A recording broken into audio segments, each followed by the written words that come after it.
कोई सवाल या कोई कंफ्यूजन है तो पूछ लें।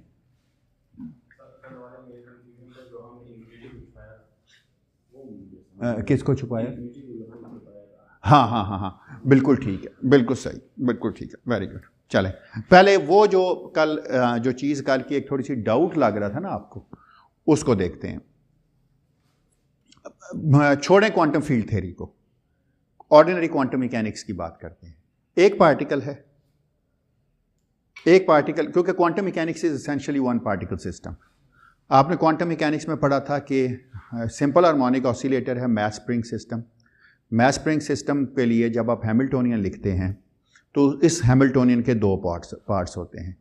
एक उसका काइनेटिक एनर्जी पार्ट या डायनामिकल पार्ट जिसको मैं कहता हूँ, जो कि p²/2m है, मोमेंट, क्योंकि Hamiltonian is a function of momentum.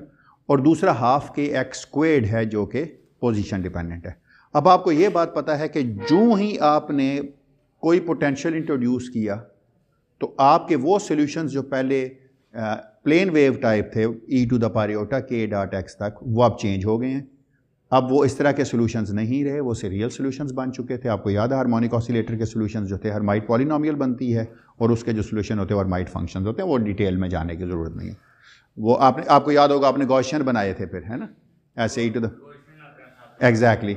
तो आपने हर दफ़ा वो बनाए थे, तो इसका मतलब है उनके लिए करंट इसलिए नहीं बन रहा था क्योंकि वो रियल फंक्शंस बन रहे थे। आप इसलिए कि आपने एक एक्स्ट्रा बाउंड लगाया था, सिस्टम को बाउंड किया था आपने विद सम पोटेंशियल। उसको हमने जब अलजेब्रिक मेथड से किया था तो हमने कहा था कि उसमें दो तरह के ऑपरेटर्स आते हैं। एक वो ऑपरेटर होता है जिसको हम कहते हैं कि वो ए है, क्योंकि एक सेकेंड ऑर्डर डिफरेंशियल इक्वेशन है या एक क्वाड्रेटिक इक्वेशन है, अगर आप डिफरेंशियल इक्वेशन ना भी देखें तो इसका मतलब इस क्वाड्रेटिक इक्वेशन को अगर मैं लिखूं तो दो तरीकों से, अगर ये a² - b² टाइप चीज़ होती तो ये a+p बनती और a - p बनती। हमने कहा चूंकि ये a² + b² है तो हम इसको अभी भी लिख सकते हैं a+ iota b और a - iota b। इन्हीं को b को हमने a और a डैगर कह दिया था और हमने कहा था ये a और a डैगर दोनों इस तरह डिस्टिंक्ट ऑपरेटर हैं। इस तरह डिस्टिंक्ट मैं लफ्ज़ इसलिए यूज़ कर रहा हूँ कि a का जब डैगर लिया जाए तो वो a के बराबर नहीं बनता। इसका मतलब ये हर्मिशन नहीं है। हम फिजिक्स में ये पढ़ते थे कि ऑपरेटर्स को हर्मिशन होना चाहिए अगर उनकी आइगन वैल्यूज़ रियल होंगी। तो इसको फिर हमने ये देखा कि ठीक है, ए और ए डैगर हर्मिशन नहीं है, इसका मतलब है फिर इनकी एसेंस क्या है इन ऑपरेटर्स की। तो हमने कहा ये ऐसे ऑपरेटर्स हैं जो स्टेट को चेंज कर देते हैं। इनकी कोई आइगन वैल्यूज, आइगन स्टेट नहीं है इनकी कोई भी किसी भी हिल्बर्ट स्पेस में जो वेक्टर है, सिवाय इनके उस ए कॉम्बिनेशन के जो ए डैगर ए है, और उसको हमने कहा था कि नंबर ऑपरेटर है। तो हमने कहा था नंबर ऑपरेटर की आइगन स्टेट है नंबर स्टेट, बाकी कोई आइगन स्टेट नहीं है इस पूरे में। और नंबर ऑपरेटर की आइगन स्टेट हमें क्यों ज़रूरत पड़ी थी बनाने की? क्योंकि हमें पता है कि जो टाइम इंडिपेंडेंट श्रोडिंगर इक्वेशन है, टाइम इंडिपेंडेंट, यस, वो एक आइगन वैल्यू इक्वेशन है। अगर मुझसे कोई पूछता है ना श्रोडिंगर इक्वेशन क्या है, मैं कहता हूँ iota h/d/dt psi is equal to h psi। This is your Schrodinger equation. h psi is equal to e psi is an eigen value version of Schrodinger equation. ये उस वक्त है जब स्टेट्स वक्त के साथ तब्दील ना हो। तो अमूमन लोग कहते हैं ना h psi is equal to e psi is a Schrodinger equation. No, it is a special kind of a Schrodinger equation. एक वो कंडीशन है जिसमें वेव फंक्शन जो है टाइम के पे डिपेंड नहीं कर रहे थे, आइगन वैल्यू इक्वेशन थी ये। इस इक्वेशन से हमें ये भी पता चलता है ये स्पेक्ट्रम देता है और हमें पता है स्पेक्ट्रम स्टेट एनर्जी से जानी जाती है और वो हैमिल्टोनियन की आइगन स्टेट होगी। इसलिए हमने हैमिल्टोनियन को किस फॉर्म में एक्सप्रेस किया था? हमने लिखा था कि h हैड जो है वो किसके इक्वल है? वो है h⁻ω, a है डैगर a, चलिए इसके ऊपर डाल लेते हैं टोपियां, प्लस हाफ। ये तो हमने कहा था एक है ना। अगर ऐसे बहुत सारे होते तो क्या आ जाता? इसके अगर मैं ऐसे बहुत सारे लिखता, के होते, इधर भी आ जाता के, इधर भी के और सारे केस पे मैं सम कर देता। लेकिन चले पहले एक पार्टिकल एक पॉइंट के लिए कर लेते हैं। जब मैंने h हैड को 0 पे लगाया था तो 0 तो इसकी आइगन स्टेट है विद आइगन वैल्यू 0। तो आंसर क्या आ गया था? h⁻ω/2। मैंने जब h हैड को 1 पे लगाया था तो मेरे पास क्या बना था? 1 + ½ h⁻ω, यही बना था ना। अगर मैं इस स्टेट को कह लूं कि इसकी एनर्जी E0 है और इसकी एनर्जी E1 है। तो इसका मतलब है अगर मैं E1 डेल्टा E कैलकुलेट करूं जो कि E1 माइनस E0 है, तो वो हर दफा किसके इक्वल है?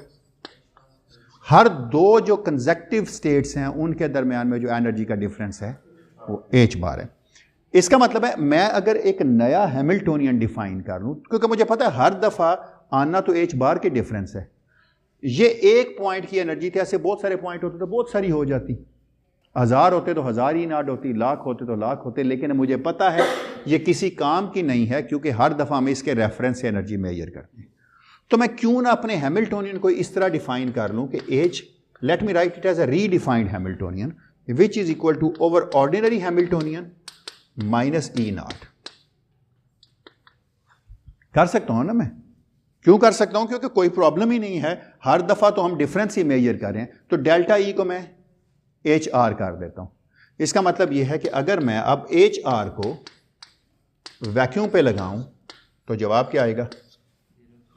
तो ये जो जितने, ये चाहे E0 थी, 100 E0 थी, 1000 E0 थी या इनफाइनाइट भी थी, मुझे कोई बात नहीं, मैंने इसको इस तरह लिख लिया कि एंड ऑफ द डे जिसके रेफरेंस से मैंने मेजर करना है वो है ही नहीं है।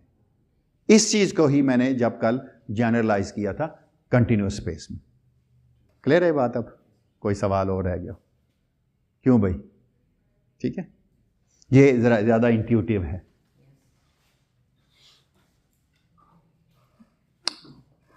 चलें आगे। इसके अलावा कोई चीज और, कोई कंफ्यूजन और रह गई हो? अच्छा, आपने कोशिश करनी है कि आज के लेक्चर के बाद ना पेस्किन के चैप्टर 2 के कुछ प्रॉब्लम्स मैंने कर दिए हैं, 5 ही प्रॉब्लम्स अगर आप देखेंगे ना तो दूसरा तीसरा शायद मैंने क्लास में करा दिए काफ़ी हद तक। तो पहले पांचों के पांचों प्रॉब्लम आपने ट्राई करने, ग्रेडेड असाइनमेंट है ये आपकी, कोई टाइम बाउंड नहीं है, आप एक हफ्ते में करें, एक दिन में करें या एक महीने में करें, ये आपकी अपनी चॉइस है। कोई सवाल? चैप्टर 2 प्रॉब्लम में 5 प्रॉब्लम है उसके। चलें भी आगे। हाँ चलें। हमने एक चीज देखी थी कि हमने कहा था कि, क्या कहा था? हाँ, कि अगर फर्ज कीजिए एक पार्टिकल जो है वो y पे पैदा हो, y कोई पॉइंट है, स्पेस टाइम पॉइंट है, और अगर मैं उसको किसी y पे पैदा हो और मैं किसी x पे देखना चाहूं, तो मैंने कहा था कि एक हमने चीज निकाली थी जो कि d ऑफ एक्स वाई जिसको नाम दिया था हमने। फिर हमने कहा था अगर एक पार्टिकल x पे पैदा हो और y पे हम उसे देखें तो हमने d ऑफ वाई एक्स निकाला था। हमने दोनों को स्पेस लाइक में दोनों का डिफरेंस लिया था, याद है आपको? तो हमने कहा था कि इवन दो आपको लग रहा है कि d of x minus y जो है वो लाइट कोन से लीक करके बाहर की तरफ जा रहा है, लेकिन at the same time d of y x जो है वो अंदर की तरफ भी आ रहा है। आज उसकी ज़रा आपको बेहतर चीज़ पता चलेगी जब मैं प्रॉपर स्केलर फील्ड्स के लिए, कॉम्प्लेक्स स्केलर फील्ड के लिए कैलकुलेट करूंगा। तो हमने कहा था कि कोई लॉरेंट्ज इनवेरिएंट वे नहीं है हमारे पास स्पेस लाइक रीजन के अंदर चीज़ों को ऑर्डर करने का। हम कहें कि अगर एक चीज़ x से y तक गई है तो एट द सेम टाइम एक चीज़ y से x तक भी आई है, तो नेट कंट्रीब्यूशन जो है वो 0 हो जाती है फॉर स्पेस लाइक इवेंट्स। ये हमने पूरा डिटेल से पहले भी किया था और कल भी इस पर डिस्कशन की थी। तो मैंने कहा था कि अब डिफाइन करते हैं एक फाइनमैन प्रोपेगेटर।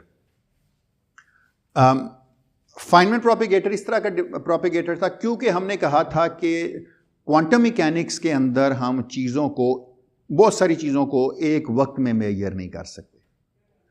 तो हमने कहा था कि क्यों ना टाइम ऑर्डर डिफाइन कर ली जाए, और टाइम ऑर्डर का फ़ायदा ये है कि हमें ये पता चल जाएगा कि पार्टिकल पैदा कहाँ पे हुआ और ऑब्जर्व कहाँ पे हुआ। तो हम ऑर्डर कर रहे हैं। अगर हम ये मान के चलेंगे कि इवेंट आज हुआ है, इवेंट से मुराद कुछ भी अकरेंस है स्पेस टाइम में, और हम उसे कल देखेंगे, और अगर कोई कहता है कि नहीं इवेंट जो है वो कल होगा, कल हुआ है, तो हम उसे अगर आज देख रहे हैं तो हम कहीं टाइम में पीछे की तरफ कोई चीज़ चल के आ रही है। लेकिन हम इनको इस तरह ऑर्डर करेंगे इवेंट्स में कि टाइम हमेशा फॉरवर्ड डायरेक्शन में ही जाएगा, बैकवर्ड डायरेक्शन में नहीं आएगा। हम कहेंगे किसी चीज़ को अकर होने से पहले आप नहीं देखेंगे। तो हमने कहा था कि टाइम ऑर्डर का ये जो टाइम ऑर्डर लिखी हुई है, हाँ, जी जी, कॉजैलिटी से, जी बिल्कुल कॉजैलिटी से आता है, इसका ये कॉजैलिटी से ही आता है कि किसी चीज़ को देखने के लिए उसका अकर होना ज़रूरी है। स्पीड ऑफ लाइट, लाइट कौन है,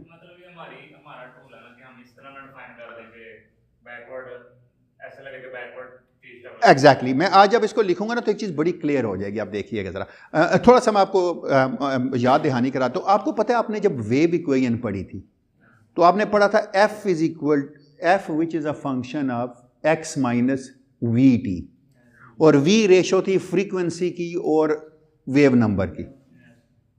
आपने कहा था f is equal to x plus v t भी वेव इक्वेशन ही है, लेकिन अगर एक राइट वर्ड चल रही है तो दूसरी लेफ्ट वर्ड चल रही है, यही आप मान के चले थे ना।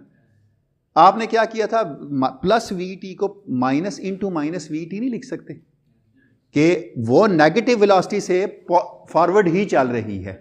इसका मतलब यह है कि हम इंट्यूशन में ये मान के चलते हैं कि वेव्स अगर फॉरवर्ड इन टाइम ही चलेंगी तो एक या तो उनकी वेलोसिटी पॉजिटिव होगी या वेलोसिटी नेगेटिव होगी। इस पे हम आएंगे कि ये जो नेगेटिव, अब वही चीज़ हम किसी और चीज़ को एट्रीब्यूट करेंगे इंस्टेड ऑफ वेलोसिटी, क्योंकि पार्टिकल जाना जाता है अपने मोमेंटम से और अपनी एनर्जी से, या अगर हम एच बार हटा दें दोनों से तो वेव नंबर से और फ्रीक्वेंसी से। तो अब मैं वेव फंक्शन को तोड़ूंगा दो फ्रीक्वेंसी पार्ट्स में, देखिएगा ज़रा, थोड़ा सा मैं इंट्यूटिवली आपको बताऊंगा मैथमेटिकली कि कैसे लिखा जा सकता है इन चीज़ों को। अच्छा, तो जुनेद ये सिर्फ और सिर्फ हमारी कॉजैलिटी की कंडीशन है, time order. We order the event such that कि फॉर एग्जांपल मुझे पता है, जिस तरह मैंने अभी कहा कि मेरे पास कोई लॉरेंस इनवेरिएंट वे नहीं है कि मैं बता सकूं कि एक्स प्राइम से चीज़ एक्स पे आई है या एक्स से एक्स प्राइम पे गई है। तो इसका मतलब मुझे दोनों का लीनियर कॉम्बिनेशन लिखना है, और जो ही मेरी कोई चॉइस बनेगी वो चॉइस उन दोनों में से किसी एक चीज़ को रहने देगी।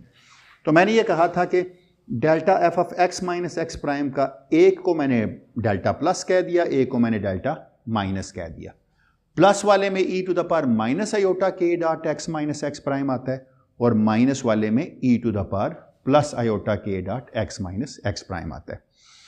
इसके साथ मैंने एक थीटा फंक्शन लिखा, स्टेप फंक्शन, या जिसको आप क्या कहते हैं, हैवीसाइड फंक्शन। ये हैवीसाइड भी डेल्टा की फॉर्म में लिखा जा सकता है।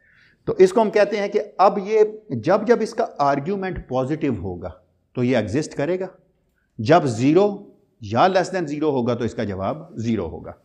तो मैंने दो ही कंडीशंस रखी, जीरो होगा तो फिर तो ज़रूरत ही कोई नहीं है।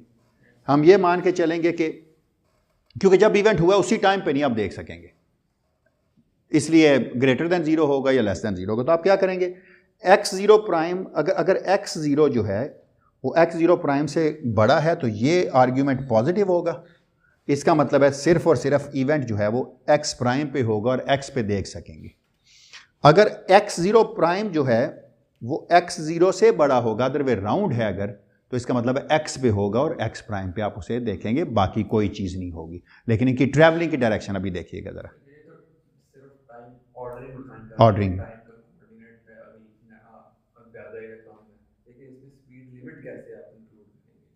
स्पीड सारे रिलेटिविस्टिक हैं fields, quantum mechanical fields are all relativistic.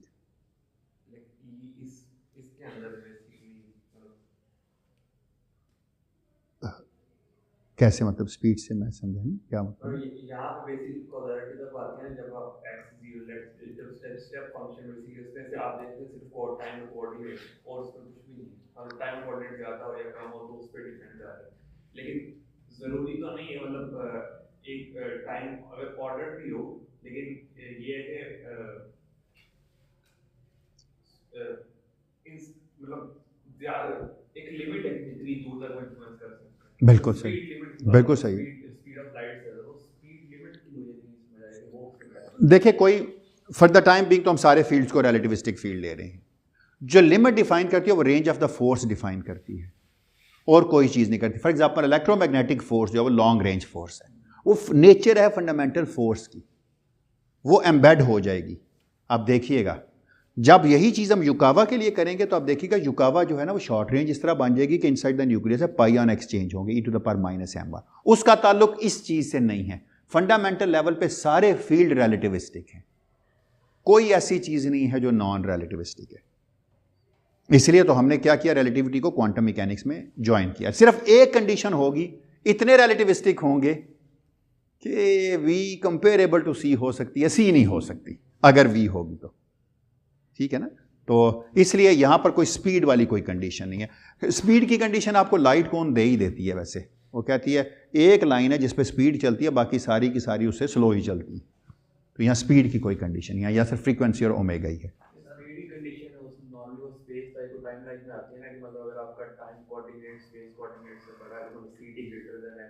हाँ, वो हमने कल देख लिया था कि स्पेस लाइक इवेंट कम्यूट करते हैं और टाइम लाइक इवेंट्स जो है वो नॉट नेसेसरीली कम्यूट करें, ये हमने देख लिया था लास्ट। बिल्कुल, उसका मतलब ये यू कैन ऑलवेज, मैं उस पर जाना नहीं चाहता, you can always coincide the two frames with different times, जिसमें आपको लगे कि एक ही जगह पे हो रहे हैं लेकिन दोनों के वक्त मुख्तलिफ हैं। वो उस पर डिटेल में मैं जाना नहीं चाहता, लेकिन मुझे ख़बाब ने कहा भी था तो मैंने कर लिया, वहाँ से निकल आती है। बिल्कुल सही बात है, लेकिन ये है कि ये रिलेटिविस्टिक फील्ड है, ये मान के चलिए।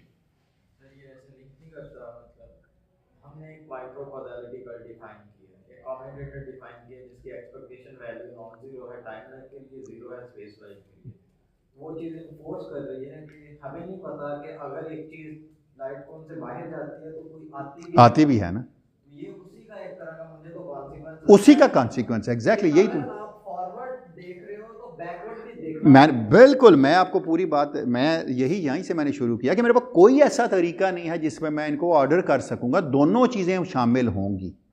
अगर मेरे लिए एक्स एक्स प्राइम से बड़ा है तो किसी के लिए एक्स प्राइम एक्स से बड़ा होगा। मैं अब इस चीज़ पे आता हूँ, देखिएगा दोनों पार्ट्स कैसे शामिल होंगे। मैं आज के लेक्चर का पहला पोर्शन, पहला हिस्सा है इस चीज़ पे, जिससे हमारी चीज़ एक्सप्लिसिटली कैलकुलेट करेंगे। डोंट वरी, आज हम पहले करेंगे यही चीज़। अगर आपको याद हो तो मैंने कहा था phi of x of complex, चलूँ आगे, कोई डाउट तो नहीं रह गया। अच्छा, दूसरी बात ये होती है कि यहाँ पर ओमेगा और के फेज वेलोसिटीज़ होती हैं, और phase velocities can be larger than the speed of light. Group velocity की बात ही नहीं, इसलिए हम वेलोसिटी की बात नहीं करते। आपको याद है फाई ऑफ एक्स क्या था? कोई आप में से मुझे लिखवा सकता है नए स्टूडेंट्स में से?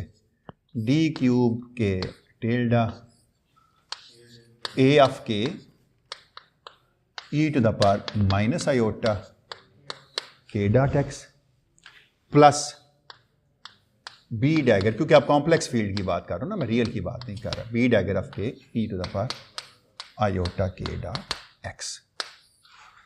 अगर मैं इसका डैगर ले लूँ तो क्या हो जाएगा? अब ये क्वांटम फील्ड्स हैं सारे। अगर मैं phi dagger of x calculate कर लूँ तो क्या हो जाएगा?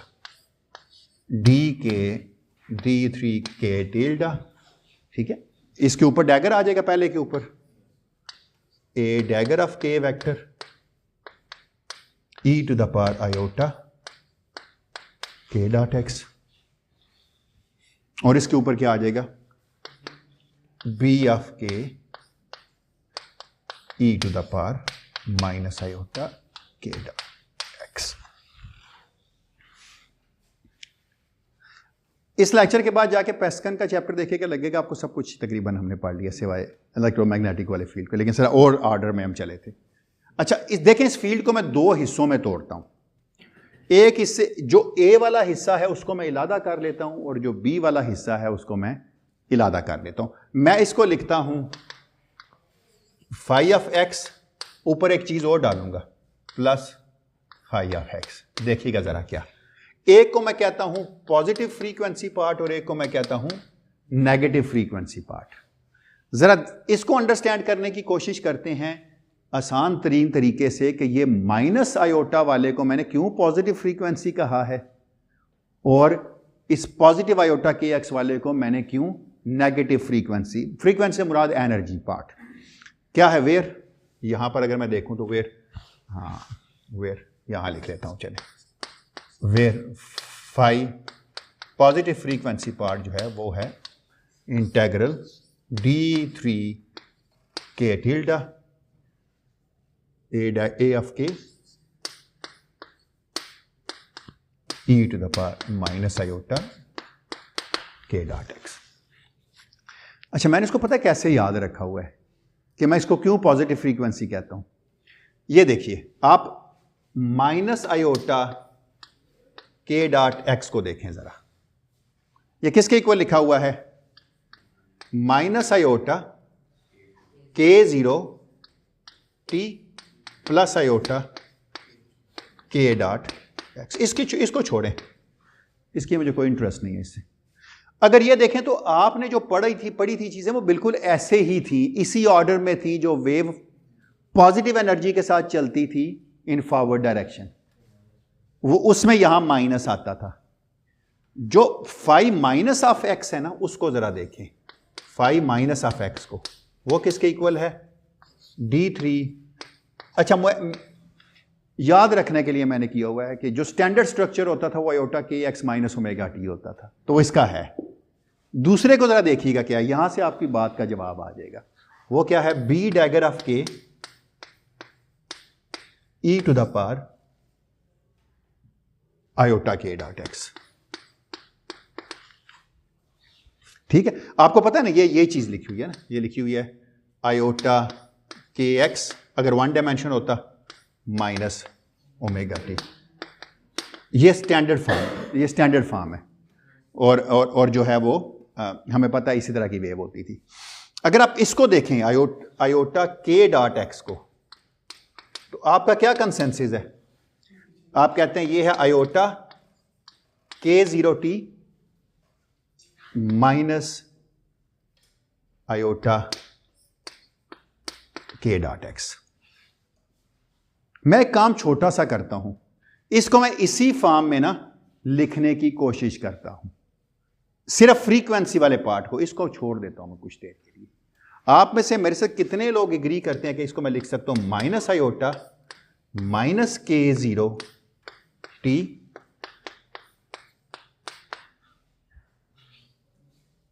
लिख सकता हूं ना मैं इसको ऐसे? सॉरी,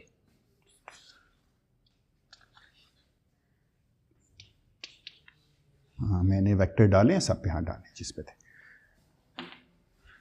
ठीक है ये बात। अब आप ये देखें, ये क्या लग रहा है आपको? एक नेगेटिव एनर्जी की चीज है जो पॉजिटिव डायरेक्शन ऑफ टाइम में ही चल रही है।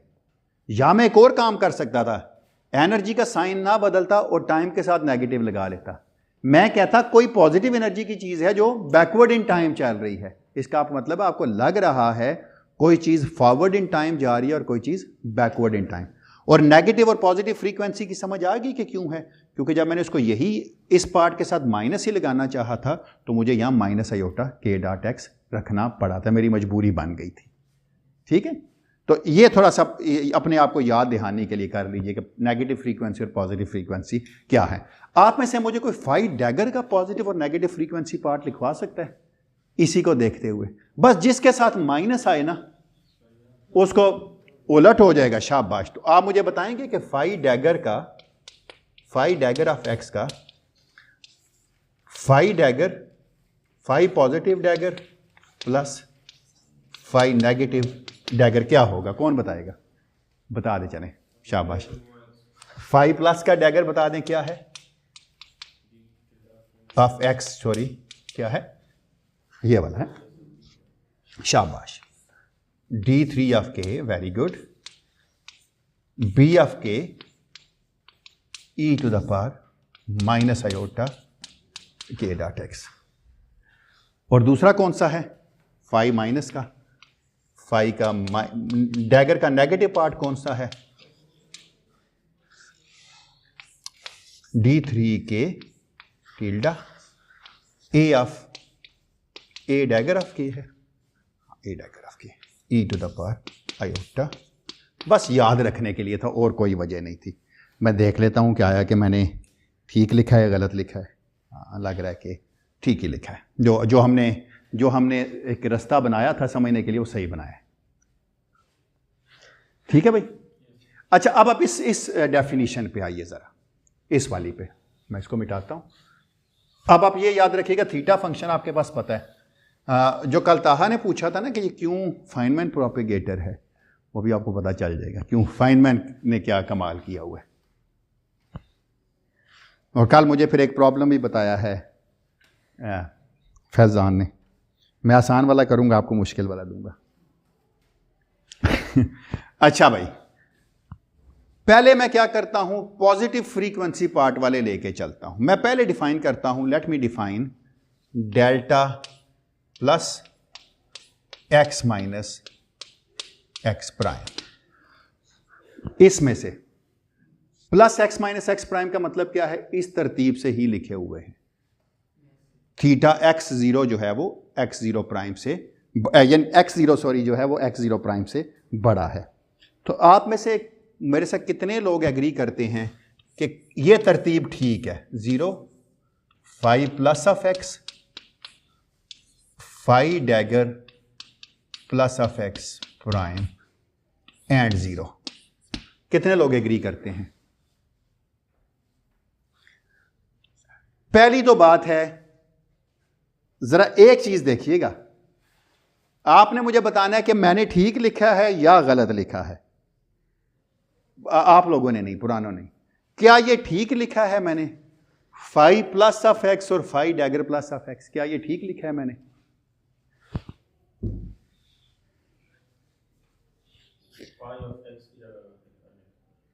फाई ऑफ एक्स का तो प्लस ठीक है। फाई ऑफ एक्स के प्लस में क्या चीज मौजूद है? कहां लिखा हुआ है? ये है, ए मौजूद है।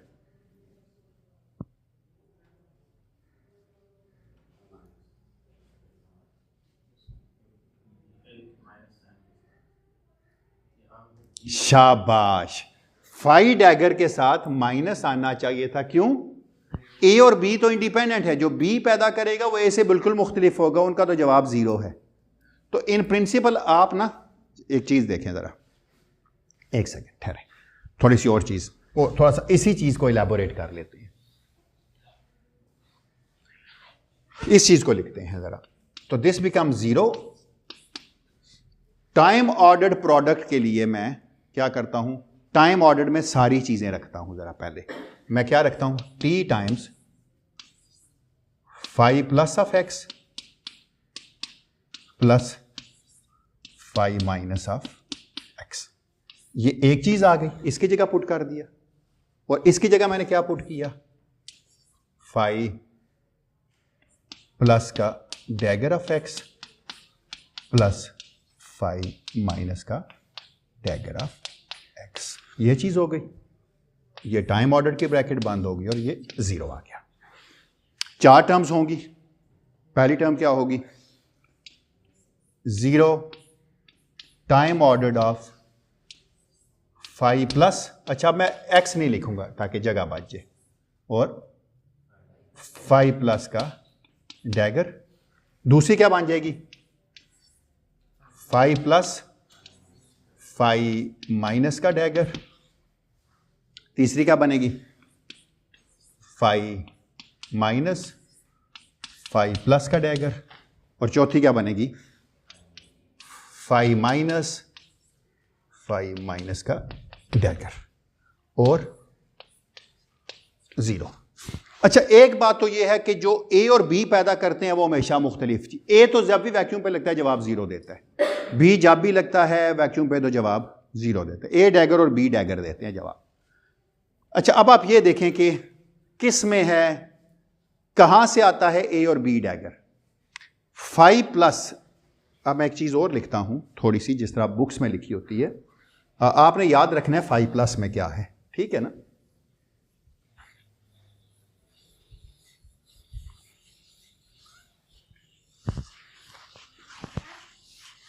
आपने बस एक चीज याद रखनी है।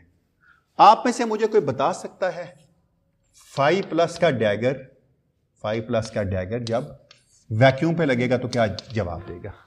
क्या है फाई प्लस के डैगर में? है बी, है ना। इसका मतलब है ये देगा समथिंग, जो भी होगा, b of k acted upon 0 which is equal to 0। एक चीज तो तय पा गई, इसका मतलब है ये टर्म तो खत्म हो गई, ये जवाब देती है 0। सिमिलरली ये देखें जरा, फाई माइनस का डैगर क्या चीज है?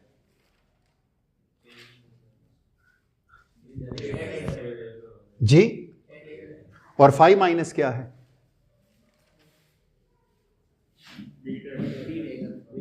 फाई माइनस क्या है?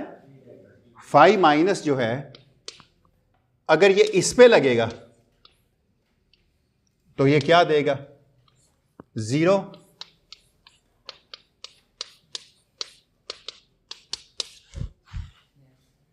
है ना?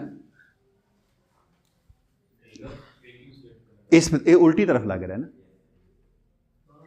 याद नहीं, हमने ये कहा था कि ये भी 0 है, और अगर इसका डैगर ले लूं,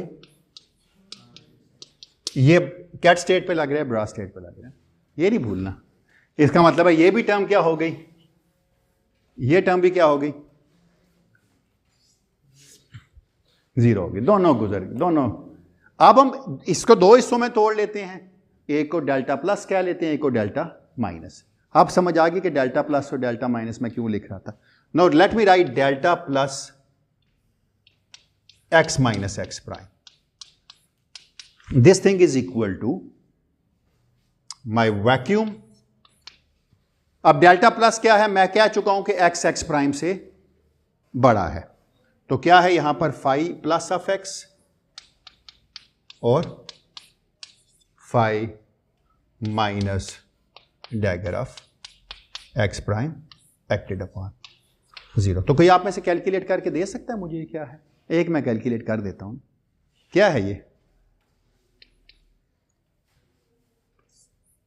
0 या चलें 5 प्लस और 5 माइनस की वैल्यू चले अभी रख लेते, कोई बात इधर रख लेते हैं। डी के tilde D3 k tilde, 5 plus में क्या था, ए डैगर ए था, ए ऑफ के था, और e to the power minus iota k dot x था। 5 डैगर माइनस में क्या था, D3 के टिल्डा प्राइम था, ए डैगर ऑफ के प्राइम था, ई to the power iota k prime dot x था।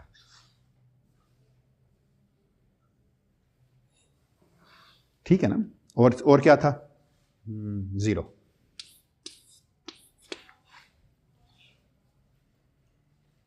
अच्छा ये बात आप याद रखिएगा।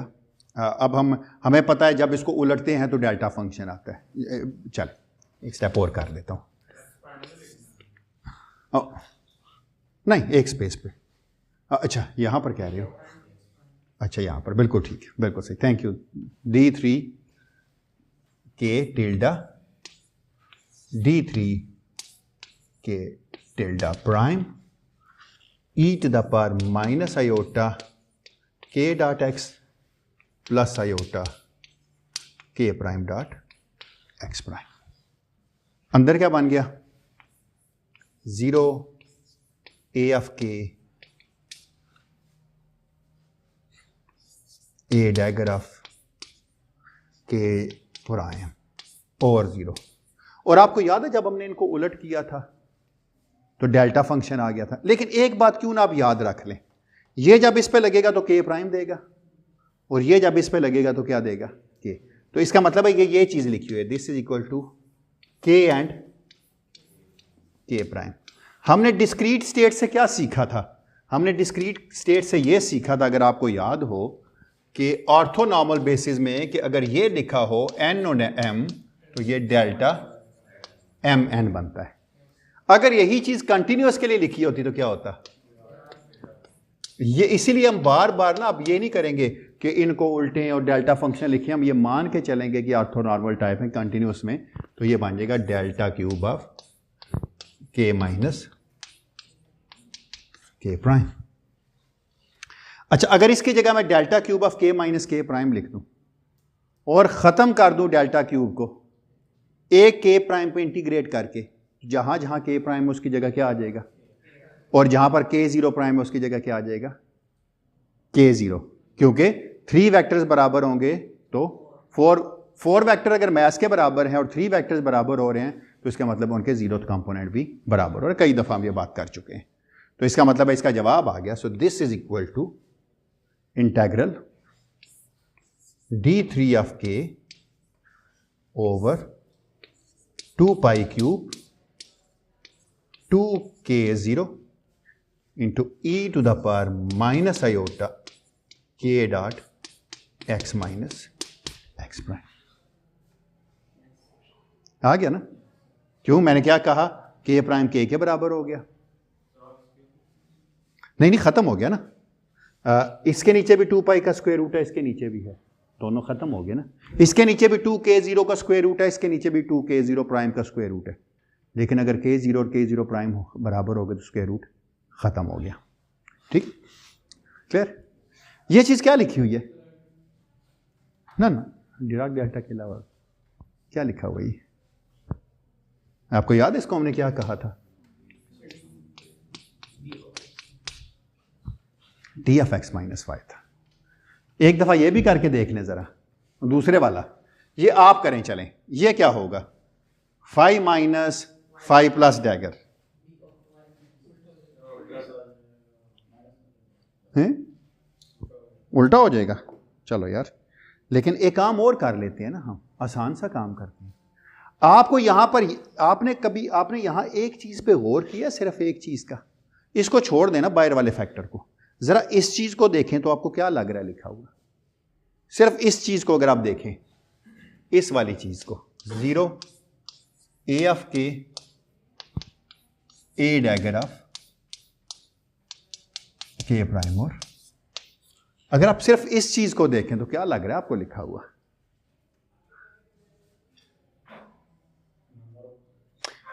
अच्छा, आपको याद है ये प्लस वाले से आए हुए हैं दोनों, ये प्लस है ना, देखें ना, इसमें हमने डेल्टा प्लस लिखा है ना, एक में प्लस है, माइनस वाले में भी ये डैगर ही था। इसका मतलब है अगर मैं ये मान के चलूं कि ये एक्स पे कोई पार्टिकल पैदा कर रहा है विथ सम क्वांटम नंबर +1, और ये क्या कर रहा है, एक्स प्राइम पे कोई पार्टिकल पैदा कर रहा है विथ क्वांटम नंबर +1, ये +1 क्या है ये पता चल जाता है। मैंने क्या कहा, ए को मैंने एट्रीब्यूट किया है +1, बी को मैं एट्रीब्यूट करूंगा -1। जरा देखिएगा क्या बनता है, इससे जरा करके देखें तो क्या जवाब आएगा। दूसरे से 5 माइनस 5 डैगर प्लस, क्या जवाब आएगा जी इससे? ये हम कैलकुलेट नहीं करेंगे, ये हम कैलकुलेट नहीं करेंगे ये वाली सारी चीज। कौन से वाला? अभी पता चल जाता है क्या है। ए को मैंने कोई चीज कहा है कि जो ए से आ रही है ना, वो उसको मैंने प्लस कहा है, पॉजिटिव फ्रीक्वेंसी पार्ट था, तो उसके लिए मैंने यहां प्लस लिख लिया है, इसलिए कि ए डैगर था ना, एक ही डैगर है ना, उसी का ऑपरेटर का डैगर है ना, इसके लिए ये डैगर ही है, इसके लिए ये डैगर ही है, ठीक है ना। अच्छा, जरा थोड़ा सा इस दूसरे पार्ट को देखें जरा, इसका जवाब फिर क्या आएगा? 0, चलें डेल्टा माइनस लिखता हूं, delta minus of x minus x prime, दूसरा part delta minus x minus, हाँ अब पता चलेगा ना, अब पता चलता है क्या होगा, अब पता चलेगा क्या होगा। हाँ, एक ये चीज स्विच नहीं होगी, ये भी दोनों स्विच होंगे। क्यों? अब आप मान के चल रहे हैं कि x प्राइम पहले है और x बाद में, बाहर टाइम ऑर्डर था, याद है ना आपको? टाइम ऑर्डर में आपने इनको उलटना नहीं भूलना कभी भी, वो टाइम ऑर्डर बाहर था, ये नहीं कभी भी भूलना। तो क्या होगा वो 0, क्या था जी उसमें 5, क्या लिखा हुआ था हमने वहां पर, याद है कोई? क्या लिखा हुआ था? 5 माइनस लिखा हुआ था, 5 माइनस ऑफ x प्राइम और 5 डैगर, सॉरी 5 प्लस का डैगर x। आपने अब टाइम ऑर्डर को बाहर एक्सरसाइज किया है जी, किसके ऊपर डैगर है? उल्टा कर दिया सब कुछ मैंने, 5 डैगर का प्लस है और 5 का माइनस है, ओ उल्टा कर दिया मैंने, 5 डैगर का प्लस है, ठहरे ठहरे ठहरे ठहरे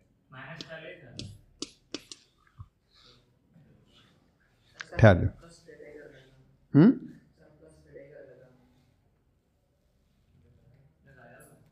डैगर लगाया मैंने,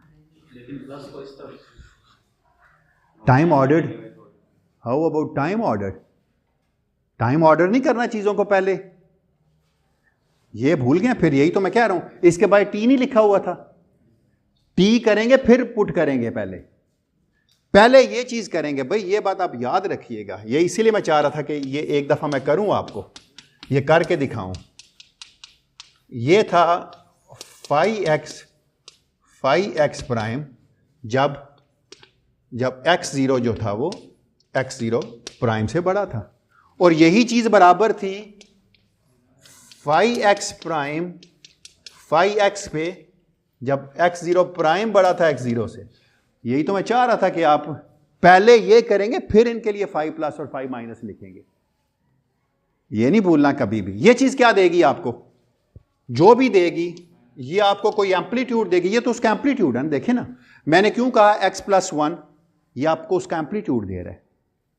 कोई वेव है जो एक्स प्लस वन पे पैदा हुई और प्रोपिगेट करके आई, ये कह रहा है कोई वेव है जो एक्स प्राइम पे पैदा हुई और प्रोपिगेट करके आई विद इक्वल मोमेंटम। यही थी ना, कहीं पे पैदा हुई और कहीं पे आपने ऑब्जर्व की। यहां से क्या आएगा आपके पास, कौन बताएगा? Ex prime minus one x plus minus one. ये माइनस मैंने क्यों लिखा है, कोई आप में से बता सकता है मुझे?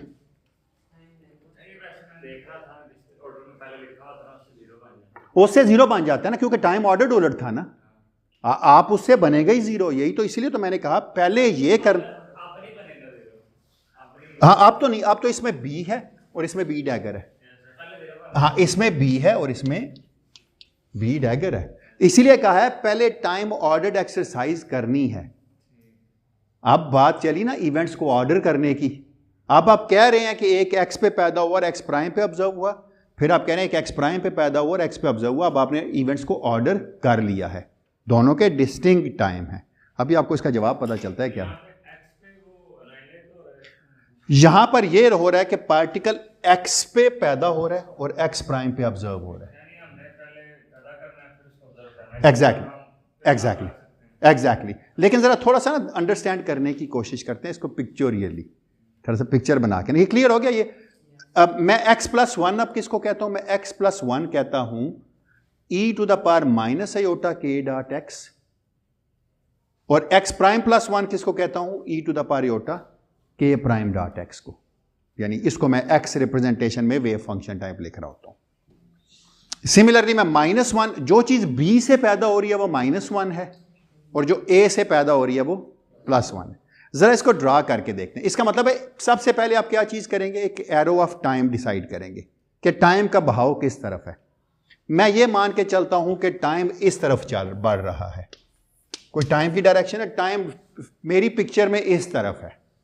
आप में से मुझे कोई इसको ड्रॉ करके दिखा सकता है क्या होगा? हम ये कह रहे हैं कि एक पार्टिकल एक्स प्राइम पे पैदा हुआ, किसी प्लेन वेव के साथ चला और एक्स पे ऑब्जर्व हुआ। क्यों?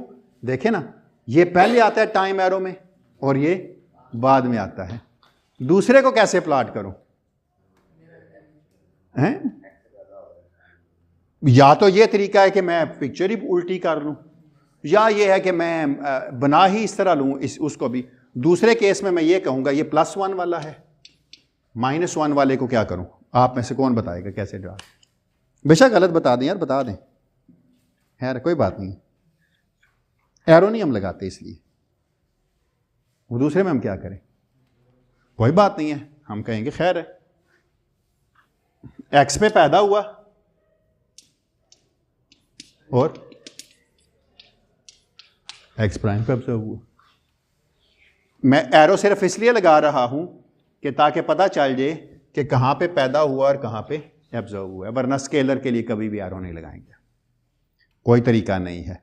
वैसे उल्टा करके चलते अगर आप इसको, ऐसे लगता है जैसे नेगेटिव पार्टिकल उल्टा चल पड़ा है, बैकवर्ड इन टाइम चल पड़ा है।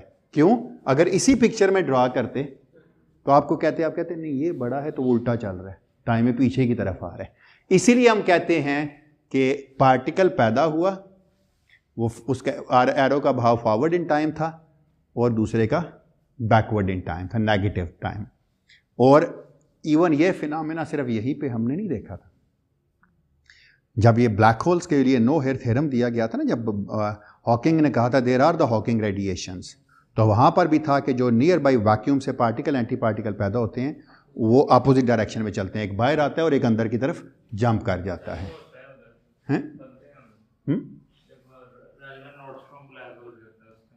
जी जी, जहाँ पर भी इंटेंस कोई भी चीज़ है वैक्यूम है और वैक्यूम से पार्टिकल एंटी पार्टिकल बनेंगे, तो पार्टिकल एक तरफ चलेंगे, एंटी पार्टिकल दूसरी तरफ। यानी अगर आप एक ही एरो में इसको इसी पे ड्रॉ करना चाहते हैं ना, तो आप कहते हैं +1 वाला इस तरफ चल रहा है और -1 वाला इस तरफ चल रहा है। तो -1 वाले को हम एंटी पार्टिकल मूवमेंट कहेंगे। आगे जाके देखें, हम कहेंगे पार्टिकल अगर आने वाला पार्टिकल आपको इस डायरेक्शन में नजर आता है, तो आने वाला एंटी पार्टिकल आपको इस डायरेक्शन में नजर आता है। जब हम फाइनमैन डायग्राम बनाएंगे ना, तो देखिएगा, हम कहेंगे जानने वाला पार्टिकल आने वाला, अगर एक पार्टिकल वर्टेक्स की तरफ आ रहा है, मेरी तरफ, मैं वर्टेक्स हूं, मेरी तरफ आ रहा है तो इस तरह दिखाई देगा, जबकि आने वाला एंटी पार्टिकल मुझे मेरे वर्टेक्स से परे की तरफ जाता दिखाई देगा। ये मोमेंटम एरो की कन्वेंशन होगी और कोई चीज़ नहीं होगी टाइम एरोस के साथ। लेकिन इसका मतलब ये कतन नहीं होगा कि पार्टिकल बनने से पहले ऑब्जर्व हो गया है। अब आपको सेंस बनी कि ये टाइम ऑर्डर क्यों है, और अब पता चला कि ये क्यों फाइनमैन प्रोपिगेटर है, हैं? अंदाजा हुआ ना आपके क्यों फाइनमैन प्रोपिगेटर? वक्त के साथ ऑर्डर हो रहे हैं इवेंट्स आपके, ऑर्डिनरी तरीके में नहीं थे पहले। आपके पास x - y तो y - x भी था, पर एक वक्त में अब एक ही है, या तो x - y है या y - x है। नेट रिजल्ट दोनों का सुपरपोजिशन है along with the heavy side functions. Now it is d of x - y या delta plus of x - y, जो भी कह लें, थीटा एक ऑर्डर में, plus delta minus of x - y theta के अंदर उन दोनों आर्ग्यूमेंट्स को बदल के, एंड दैट्स ऑल। कोई सवाल यहां तक? अच्छा, अब इसी चीज को ना लिखने का एक अंदाज है और भी। अब मैं लिख रहा हूं, बना नहीं रहा, ठीक है, लेकिन मेरे पास एक बड़ा आसान तरीका है उसको बनाने का, रिवर्स इंजीनियरिंग। अच्छा भाई, अभी तक मैं जहां भी लिख रहा था ना d3k लिख रहा हूं, मैं p लिखूंगा थोड़ी देर के लिए, ताकि पता चल जाए वाकई मोमेंटम है। h बार 1 है तो k और p में कोई फर्क नहीं है। मैं पहली दफा एक ऐसी नोटेशन इंट्रोड्यूस करने जा रहा हूं जो आज से पहले मैंने कभी भी इंट्रोड्यूस नहीं की, कभी नहीं की, शायद आज से पहले इस लेक्चर में इंट्रोड्यूस नहीं की। जब टाइम एरो का डिफिकल्टी हो ना, कि पता ना चल रहा हो, तो फिर यही कह दे। अब फैजान, ये क्लैरिटी हो गई है कि ये प्रोपेगेटर्स के अंदर क्यों टाइम ऑर्डर इंपॉर्टेंट है। एक गलती मैंने भी बार बार की थी, मैं टाइम ऑर्डर के बगैर ही 5 - देखता रहा, या 5 - 5+, जो जुनेद कह रहे, मैं कहूं कि ये नॉन जीरो आना चाहिए, तो हाँ एग्जैक्टली, इसीलिए पहले टाइम ऑर्डर करना है चीज़ों को, वरना दोनों टर्म से आंसर निकलना था। बिल्कुल, और एक ही से आता, बाकी जीरो ही हो जाता। तो ये एक इंपॉर्टेंट चीज है, टाइम ऑर्डर जो है, ये जरूर करना है आपने चीजों को। लेकिन आगे जाके जब हम फाइनमैन रूल्स बनाएंगे ना, तो फाइनमैन ने इन सारी चीजों से जान छुड़वा दी थी हमारी। अच्छा, अब एक और चीज है जो ज्यादा यूजफुल वे है फाइनमैन प्रोपेगेटर को लिखने का, और वो ये है कि लेट्स, सो देयर इज अ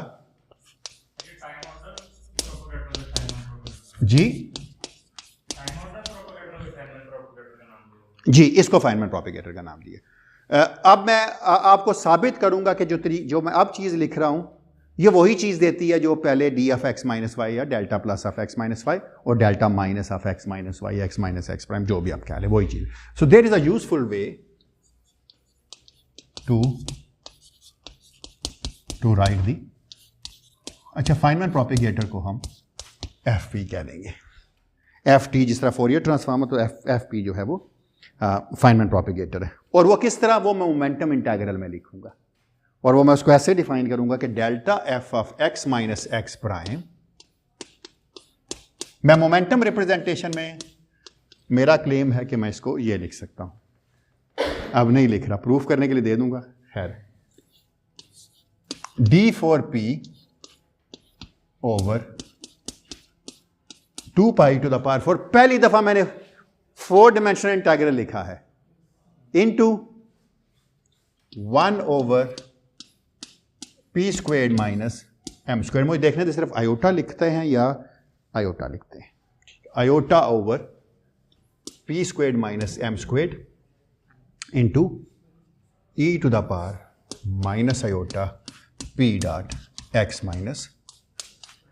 पहली दफा मैंने इसको ऐसे लिखा है। और ये प्रोपेगेटर है स्केलर फील्ड का, और स्केलर फील्ड सॉल्यूशंस हैं क्लाइन गॉर्डन इक्वेशन के। साबित कीजिए कि ये ग्रीन्स फंक्शन है क्लाइन गॉर्डन इक्वेशन के लिए।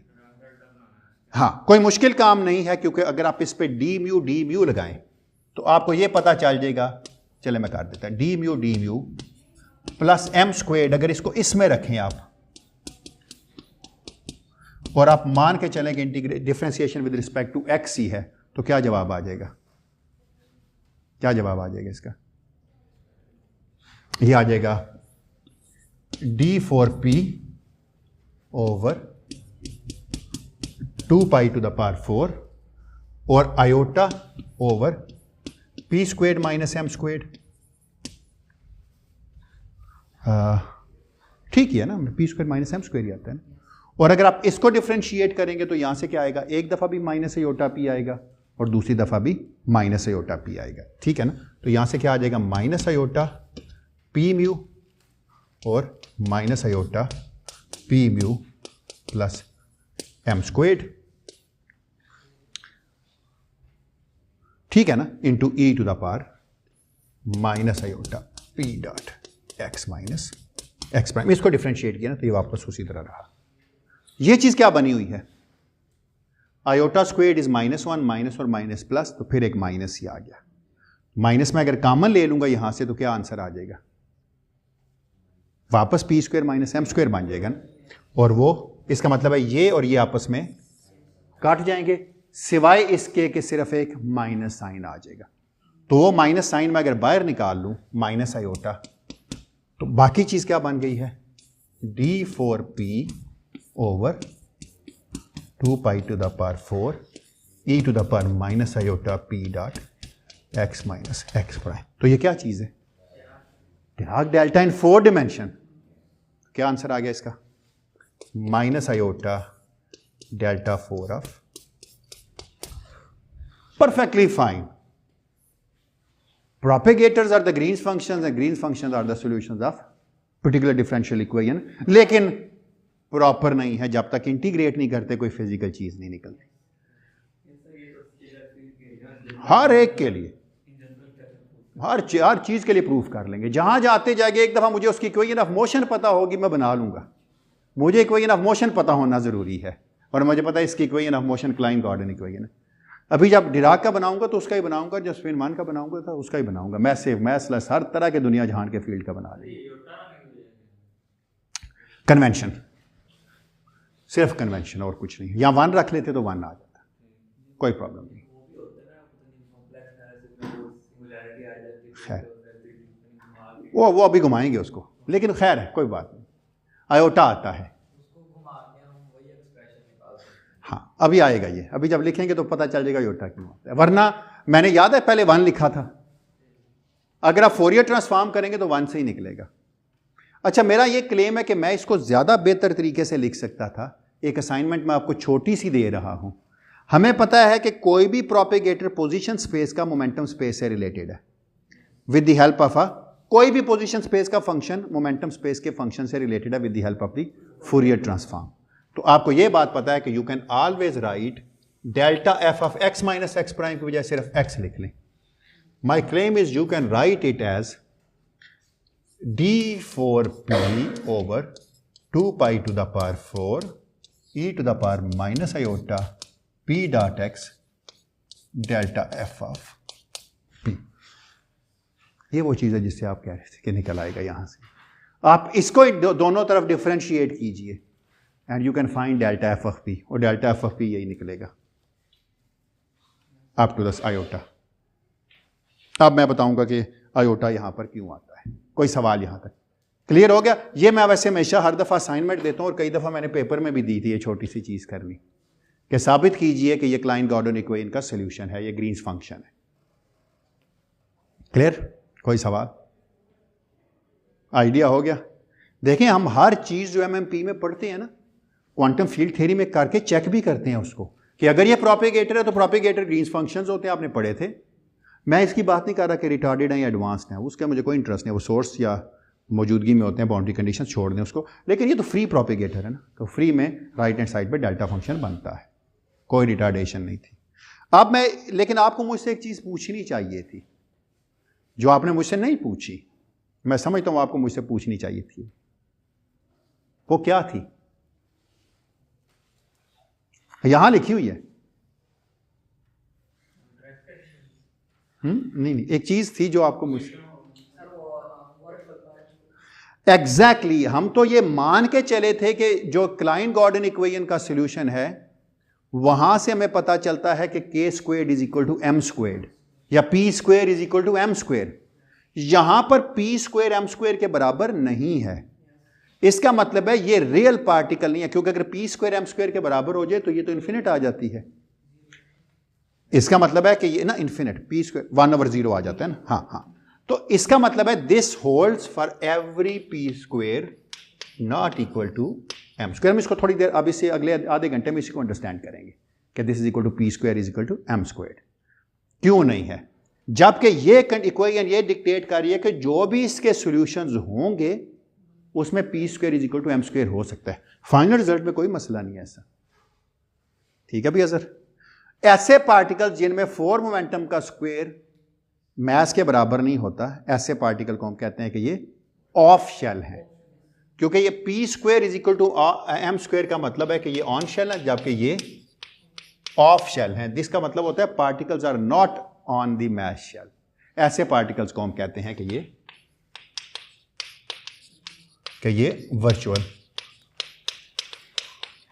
तो जुनेद, मैं तो आयोटा को वर्चुअलिटी से भी याद रख लेता ठीक है ना, फौरन पता चल गया ना वर्चुअलिटी के रियल स्पेस की चीज नहीं है, इसीलिए कॉम्प्लेक्स स्पेस यूज करते हैं हम। बिल्कुल। तो यह है कि p स्क्वायर अगर m स्क्वायर के बराबर हो जाता तो ये मैं लिख ही नहीं सकता था, मैं फोरियर ट्रांसफॉर्म ही नहीं कर सकता था। इसीलिए मैंने आपसे कहा है इस तरीके से जाके साबित कर दीजिए मुझे कि फोरियर ट्रांसफॉर्म ये कंडीशन रखेगी। लेकिन थोड़ी देर के लिए मुझे ये साबित करने दें कि ये जो इक्वेशन मैंने लिखी है ये इक्विवेलेंट है उसी डेल्टा प्लस और डेल्टा माइनस के। देखिए मैंने उसी को लिखा ना मोमेंटम स्पेस में, वो पोजीशन स्पेस में लिखा था, ये मोमेंटम स्पेस में लिखा। मुझे जरा साबित करने दें कि ये दोनों यानी पोजीशन स्पेस में ये वाली चीज और वो वाली चीज दोनों बराबर है। ये मुझे थोड़ा सा साबित करना है, थोड़ा सा ट्रिकी है, लेकिन अंडरस्टैंड करने की कोशिश कीजिएगा अगले आधे घंटे में इसको। अब मैं ये मिटा दूं जरा, ये वाला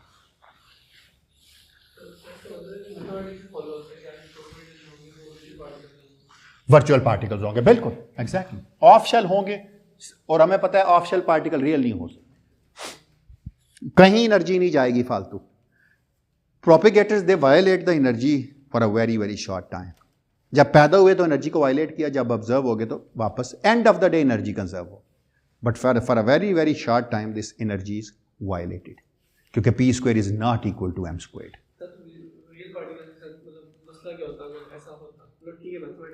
लिख ही नहीं सकते थे, प्रोपिगेट ना करते, प्रोपिगेट ही ना करते वो रियल पार्टिकल्स।